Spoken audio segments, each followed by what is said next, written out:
Leitura Bíblica Anual 2022, dia 59, 11 de março, sexta-feira. Romanos, capítulo 6. Que diremos então? Continuaremos no pecado para que a graça aumente ainda mais?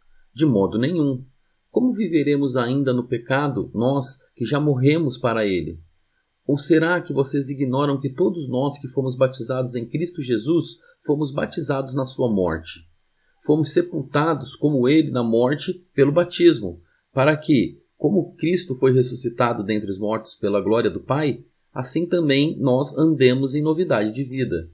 Porque, se fomos unidos com ele na semelhança da sua morte, certamente o seremos também na semelhança da sua ressurreição, sabendo isto, que a nossa velha natureza foi crucificada com ele, para que o corpo do pecado seja destruído, e não sejamos mais escravos do pecado.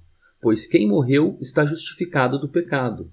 Ora, se já morremos com Cristo, cremos que também viveremos com ele. Sabemos que, havendo Cristo ressuscitado dentre os mortos, já não morre, a morte já não tem domínio sobre ele. Pois, quanto a ter morrido, de uma vez para sempre morreu para o pecado, mas, quanto a viver, vive para Deus. Assim também vocês considerem-se mortos para o pecado, mas vivos para Deus, em Cristo Jesus. Portanto, não permitam que o pecado reine em seu corpo mortal, fazendo com que vocês obedeçam às suas paixões. Também não ofereçam os membros do corpo ao pecado, como instrumentos de injustiça, mas, como pessoas que passaram da morte para a vida, ofereçam a si mesmo a Deus e ofereçam os seus membros a Deus como instrumentos de justiça, porque o pecado não terá domínio sobre vocês, pois vocês não estão debaixo da lei, e sim da graça. E então, havemos de pecar porque não estamos debaixo da lei e sim da graça? De modo nenhum. Será que vocês não sabem que ao se oferecerem como servos para a obediência, vocês são servos daquele a quem obedecem, seja do pecado, que leva à morte, ou da obediência, que conduz à justiça? Mas graças a Deus, que tendo sido escravo do pecado, vocês vieram a obedecer de coração a forma de doutrina a que foram entregues. E, uma vez libertados do pecado, foram feitos servos da justiça.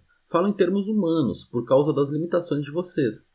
Assim como ofereceram os seus membros para que fossem escravos da impureza e da maldade, que leva à maldade, assim ofereçam agora os seus membros para que sejam servos da justiça para a santificação. Porque quando vocês eram escravos do pecado, estavam livres em relação à justiça. Naquele tempo, que frutos vocês colheram? Somente as coisas de que agora vocês se envergonham, porque o fim delas é a morte. Agora, porém, libertados do pecado, transformados em servos de Deus, o fruto que vocês colhem é para a santificação, e o fim, neste caso, é a vida eterna, porque o salário do pecado é a morte, mas o dom gratuito de Deus é a vida eterna em Cristo Jesus, nosso Senhor. Romanos, capítulo 7. Ou vocês não sabem, irmãos, pois falo aos que conhecem a lei, que a lei tem domínio sobre uma pessoa apenas enquanto ela está viva. Por exemplo, a mulher casada está ligada pela lei ao seu marido enquanto ele vive, mas se o marido morrer, ela fica livre da lei conjugal, de modo que será considerada adúltera se, enquanto o marido estiver vivo, ela se unir com outro homem. Mas, se o marido morrer, ela estará livre da lei e não será adúltera se casar com outro homem. Assim, meus irmãos, também vocês morreram para a lei, por meio do corpo de Cristo, para que pertençam a outro, a saber, aquele que ressuscitou dentre os mortos, a fim de que frutifiquemos para Deus. Porque, quando vivíamos segundo a carne, as paixões pecaminosas despertadas pela lei operavam em nossos membros, a fim de frutificarem para a morte. Agora, porém, estamos livres da lei, pois morremos para aquilo a que estávamos sujeitos, para que sirvamos de maneira nova, segundo o Espírito, e não da maneira antiga, segundo a letra. Que diremos então? Que a lei é pecado? De modo nenhum. Mas eu não teria conhecido o pecado a não ser por meio da lei, porque eu não teria conhecido a cobiça se a lei não tivesse dito, não cobice. Mas o pecado, aproveitando a ocasião dada pelo mandamento, despertou em mim todo tipo de cobiça. Porque sem lei o pecado está morto. Houve um tempo em que, sem a lei, eu vivia, mas, quando veio o mandamento, o pecado reviveu e eu morri. E verifiquei que o mandamento que me havia sido dado para a vida, esse se tornou mandamento para a morte. Porque o pecado, aproveitando a ocasião dada pelo mandamento, me enganou e, por meio do mandamento, me matou. Assim, a lei é santa e o mandamento é santo, justo e bom. Então, aquilo que é bom se tornou morte para mim? De modo nenhum. Pelo contrário, o pecado, para mostrar-se como pecado, por meio de uma coisa boa, causou-me a morte, a fim de que, pelo mandamento, o pecado mostrasse toda a sua força de pecado. Porque bem sabemos que a lei é espiritual. Eu, porém, sou carnal, vendido à escravidão do pecado. Porque nem mesmo compreendo o meu próprio modo de agir, pois não faço o que prefiro, e sim o que detesto. Ora, se faço o que não quero, concordo com a lei que é boa. Neste caso, quem faz isso já não sou eu, mas o pecado que habita em mim. Porque eu sei que em mim, isto é, na minha carne, não habita bem nenhum, pois o querer o bem está em mim, mas não o realizá-lo. Porque não faço o bem que eu quero, mas o mal que não quero, esse faço. Mas, se eu faço o que não quero, já não sou eu quem faz, e sim o pecado que habita em mim. Assim, encontro esta lei. Quando quero fazer o bem, o mal reside em mim. Porque, segundo o homem interior, tenho prazer na lei de Deus. Mas vejo nos meus membros outra lei que, guerreando contra a lei da minha mente, me faz prisioneiro da lei do pecado que está nos meus membros. Miserável homem que sou! Quem me livrará do corpo desta morte? Graças a Deus por Jesus Cristo, nosso Senhor. De maneira que eu, de mim mesmo, com a mente, sou escravo da lei de Deus, mas, segundo a carne, sou escravo da lei do pecado. Romanos capítulo 8. Agora, pois, já não existe nenhuma condenação para os que estão em Cristo Jesus, porque a lei do Espírito da vida em Cristo Jesus livrou você da lei do pecado e da morte, porque aquilo que a lei não podia fazer por causa da fraqueza da carne, isso Deus fez, enviando seu próprio Filho em semelhança de carne pecaminosa e no que diz respeito ao pecado. E assim Deus condenou o pecado na carne, a fim de que a exigência da lei se cumprisse em nós, que não vivemos segundo a carne, mas segundo o Espírito. Os que vivem segundo a carne se inclinam para as coisas da carne, mas os que vivem segundo o Espírito se inclinam para as coisas do Espírito, pois a inclinação da carne é morte, mas a do Espírito é vida e paz. Porque a inclinação da carne é inimizade contra Deus, pois não está sujeita à lei de Deus, nem mesmo pode estar. Portanto, os que estão na carne não podem agradar a Deus. Vocês, porém, não estão na carne, mas no Espírito, se de fato o Espírito de Deus habita em vocês. E se alguém não tem o Espírito de Cristo, esse tal não é dele. Se, porém, Cristo está em vocês, o corpo, na verdade, está morto por causa do pecado, mas o Espírito é vida, por causa da justiça. Se em vocês habita o Espírito daquele que ressuscitou Jesus dentre os mortos, esse mesmo que ressuscitou Cristo dentre os mortos, vivificará também o corpo mortal de vocês, por meio do seu Espírito que habita em vocês. Assim, pois, irmãos, somos devedores, não a carne, como se estivéssemos obrigados a viver segundo a carne. Porque, se vocês viverem segundo a carne, caminharão para a morte, mas, se, pelo Espírito, mortificarem os feitos do corpo, certamente viverão. Pois todos os que são guiados pelo Espírito de Deus são filhos de Deus. Porque vocês não receberam um espírito de escravidão, para viverem outra vez atemorizados, mas receberam o espírito de adoção, por meio do qual chamamos Abba Pai. O próprio Espírito confirma ao nosso espírito que somos filhos de Deus. E, se somos filhos, somos também herdeiros, herdeiros de Deus e co-herdeiros com Cristo, se com ele sofremos, para que também com ele sejamos glorificados. Porque para mim tenho por certo que os sofrimentos do tempo presente não podem ser comparados com a glória a ser revelada entre nós. A ardente expectativa da criação aguarda a revelação dos filhos de Deus, pois a criação está sujeita à vaidade, não por sua própria vontade, mas por causa daquele que a sujeitou, na esperança de que a própria criação será libertada do cativeiro da corrupção, para a liberdade da glória dos filhos de Deus. Porque sabemos que toda a criação a um só tempo geme e suporta angústias até agora. E não somente ela, mas também nós, que temos as primícias do Espírito, igualmente gememos em nosso íntimo, aguardando a adoção de filhos, a redenção do nosso corpo. Porque na esperança fomos salvos. Ora, esperança que se vê não é esperança, pois quem espera o que está vendo? Mas, se esperamos o que não vemos, com paciência o aguardamos. Da mesma maneira, também o Espírito nos ajuda em nossa fraqueza, porque não sabemos orar como convém, mas o próprio Espírito intercede por nós com gemidos inexprimíveis. E aquele que sonda os corações sabe qual é a mente do Espírito, porque intercede pelos santos de acordo com a vontade de Deus. Sabemos que todas as coisas cooperam para o bem daqueles que amam a Deus, daqueles que são chamados segundo o seu propósito. Pois aqueles que Deus de antemão conheceu, ele também predestinou para serem conformes à imagem de seu Filho, a fim de que ele seja o primogênito entre muitos irmãos. E aos que predestinou, a esses também chamou. E aos que chamou, a esses também justificou. E aos que justificou, a esses também glorificou.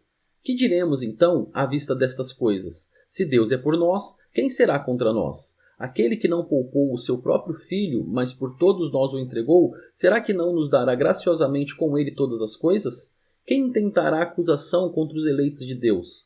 É Deus quem os justifica. Quem os condenará? É Cristo Jesus quem morreu, ou melhor, quem ressuscitou, o qual está à direita de Deus e também intercede por nós. Quem nos separará do amor de Cristo? Será a tribulação, ou a angústia, ou a perseguição, ou a fome, ou a nudez, ou o perigo, ou a espada?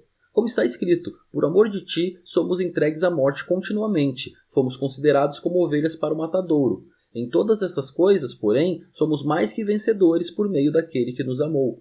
Porque eu estou bem certo de que nem a morte, nem a vida, nem os anjos, nem os principados, nem as coisas do presente, nem do porvir, nem os poderes, nem a altura, nem a profundidade, nem qualquer outra criatura poderá nos separar do amor de Deus que está em Cristo Jesus, nosso Senhor.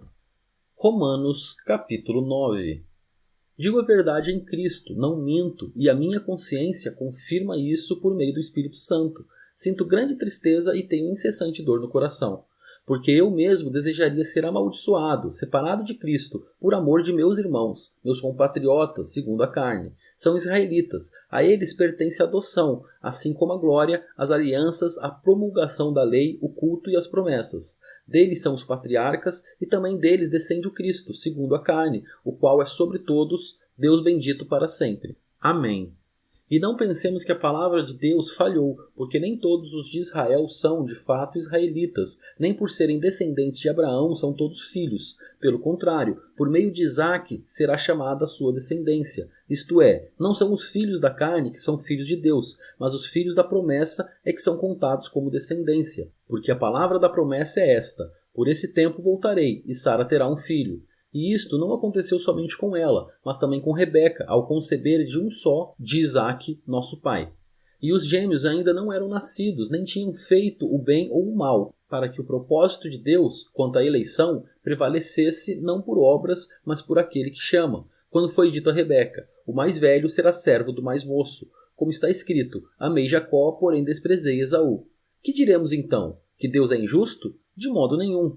Pois ele diz a Moisés: terei misericórdia de quem eu tiver misericórdia e terei compaixão de quem eu tiver compaixão. Assim, pois, isto não depende de quem quer ou de quem corre, mas de Deus, que tem misericórdia. Porque a Escritura diz a Faraó: foi para isto mesmo que eu o levantei, para mostrar em você o meu poder e para que o meu nome seja enunciado em toda a terra. Logo, Deus tem misericórdia de quem quer e também endurece a quem ele quer. Mas você vai me dizer: por que Deus ainda se queixa? Pois quem pode resistir à sua vontade? Mas quem é você, caro amigo, para discutir com Deus? Será que o objeto pode perguntar a quem o fez: por que você me fez assim? Será que o oleiro não tem direito sobre a massa para do mesmo barro fazer um vaso para honra e outro para desonra? Que diremos, se Deus, querendo mostrar a sua ira e dar a conhecer o seu poder, suportou com muita paciência os vasos de ira preparados para a destruição, a fim de que também desse a conhecer as riquezas da sua glória nos vasos de misericórdia que de antemão preparou para a glória? Estes vasos somos nós, a quem também chamou, não só dentre os judeus, mas também dentre os gentios, como também diz em Oséias: chamarei de meu povo ao que não era meu povo, e de amada a que não era amada. E no lugar em que lhes foi dito: vocês não são o meu povo, ali mesmo serão chamados filhos do Deus vivo.